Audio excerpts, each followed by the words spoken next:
huge scandal out of the NBA. Pelicans star Zion Williamson facing accusations from adult film star Moriah Mills, who claims she had a sexual relationship with Zion while his girlfriend was pregnant.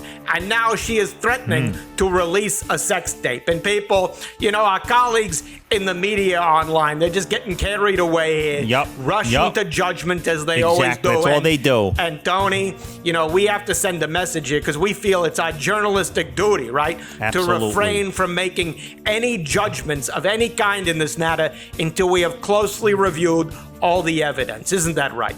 Absolutely. This is the court of public opinion. And before we render a verdict, we must closely inspect all of the evidence, whether it's sex tapes, nude selfies, erotically charged DMs. And also, we must do back research on the plaintiff in this case as well, be it thoroughly examining compilation DVDs, paywalled websites, videos on OnlyFans posted for premium subscribers, both MFF and MMF. It's truly our duty as journalists.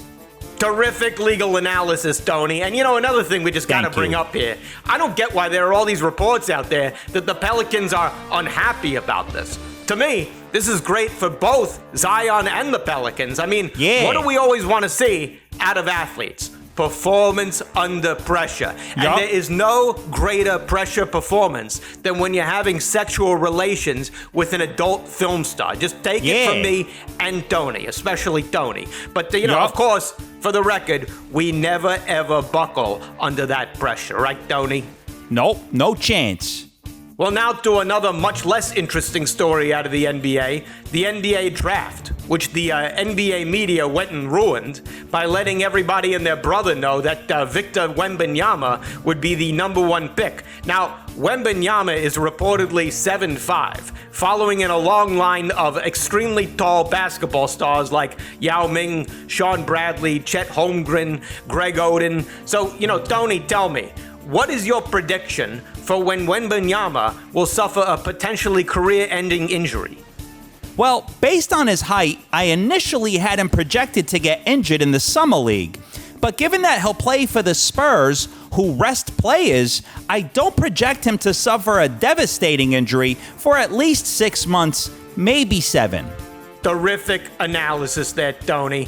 And now switching to the world of golf.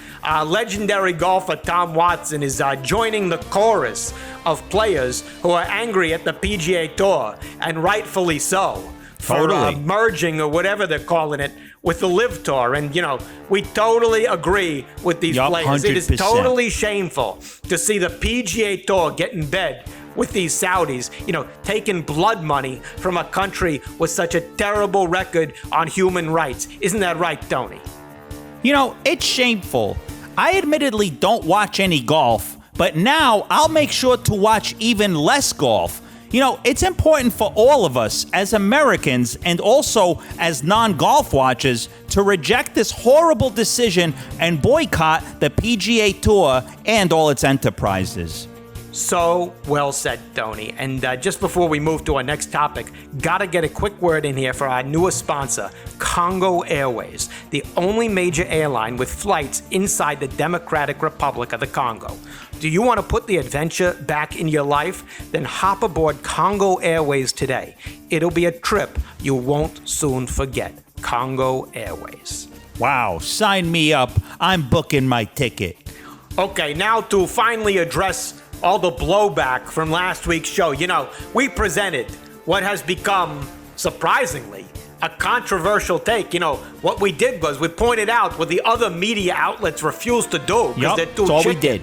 we did. That there was the strange occurrence that nobody wanted to seem to talk about, that two Serbian athletes just happened to win major championships in the same week. Nikola Jokic winning the NBA Finals and Novak Djokovic winning the French Open.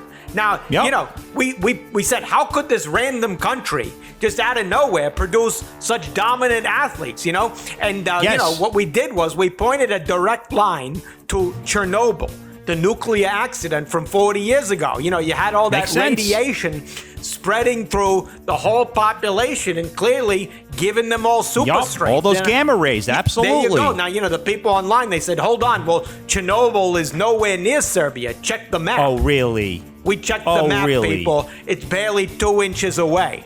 It's right around the corner. Yeah, so that argument went nowhere. And then we got these other people saying, where's your evidence? Evidence? Exactly. We work in the media. That's what we do. We don't have to research things. That's for researchers. Exactly. What we do, our job is to just put it out there. You see, what we do is we get the conversation going. Right, Tony? Right.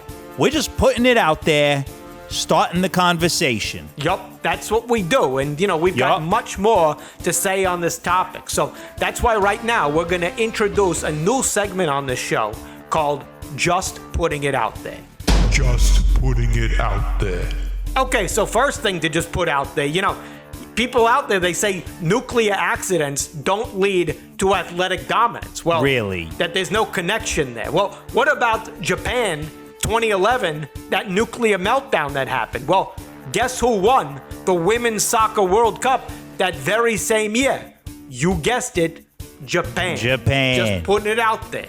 Yup. How else do you explain them beating Team USA? You can't. Maybe there's some explanation, but we don't see it. We're just putting it out there. Just putting it out there. You know, staying in Japan, hasn't anyone found it the least bit strange that the baseball player who's hit the most home runs all time in the entire sport isn't Hank Aaron or Barry Bonds, but some Japanese guy named Sadahuru Oh?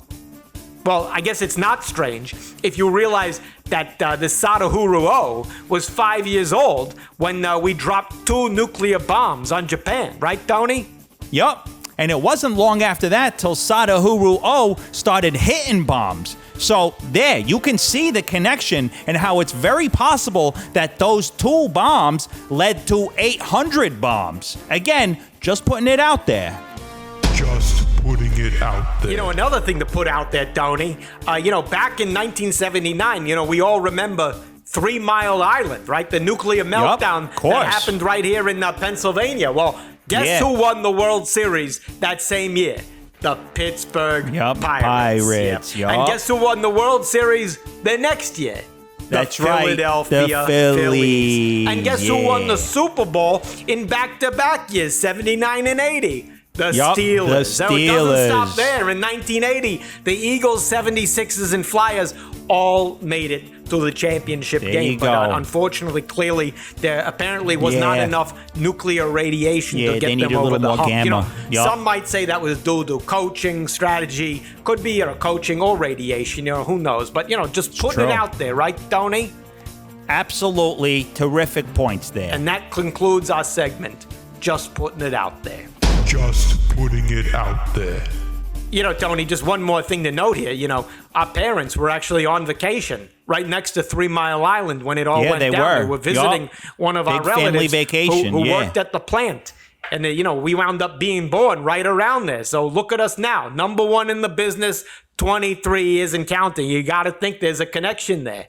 Yeah, you know, all that nuclear radiation may have made us so smart and our brains so big, but hey, we're just putting it out there. And let's take time to thank our sponsors, our good friends at Capital One. Thank you. Hang on. Oh, you kidding me? If it isn't someone who has no credit in life, Producer Jay. Yeah. What do you want? What? Corrections. What? You said the 3 Mile Island nuclear meltdown leaked radiation, which somehow helped the Steelers win the Super Bowl in 1979. Yeah, bro. Yeah, just putting it out there, bro.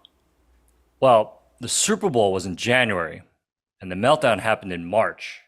So those 2 events are clearly not connected. Oh, yeah? Well, you know what's about to be not connected? Your head and the rest of your body. Yeah, and you know what is going to be connected? My foot to your balls. Oh! Yeah, Good one, Tony. You're done. Let's go. No. Let's get out of No. here. You said you think we should be able to see the Zion Williamson sex tape. It's called journalism, bro. Yeah, it's our job, bro. You do realize that threatening to release a sex tape could lead to an extortion charge. It's against the law. Oh, yeah? Well, I'm going to charge you with my taser. Yeah, I'd be interested to watch your sex tape, but I don't own a microscope. Oh! Yeah, Great one, that's Tony. it. Got him.